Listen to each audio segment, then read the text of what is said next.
Hello friends, இன்றைக்கி நம்ம பார்த்தீங்கன்னா லைன் EV BLDC மோட்டர் பற்றி தான் பார்க்க போகிறோம்.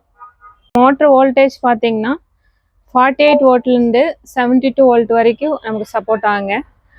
வாட் பார்த்தீங்கன்னா 600 வாட்லேருந்து 2000 வாட் வரைக்கும் சப்போர்ட் ஆகும். ஃபஸ்ட் நம்ம பார்க்க போகிறது பார்த்தீங்கன்னா 48 வோல்ட் 600 வாட் மோட்டார்.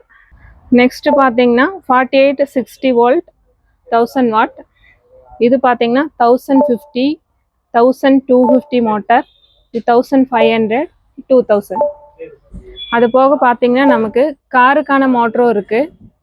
இதோட ஸ்பெசிஃபிகேஷன் பார்த்தீங்கன்னா 60 வோல்ட்லேருந்து நமக்கு 72 வோல்ட் வரைக்கும் சப்போர்ட் ஆகும். 3000 வாட் டெட்டாய் மோட்ரு. இதோட ஒயர் பார்த்தீங்கன்னா 6 ஃபேஸ் ஒயர். இந்த மோட்டரோட டீட்டெயில்ஸ் எல்லாம் பார்த்தீங்கன்னா டிஸ்கிரிப்ஷனில் லிங்க்ல இருக்கும், நீங்கள் செக் பண்ணி பார்த்துக்கலாம். தேங்க்யூ.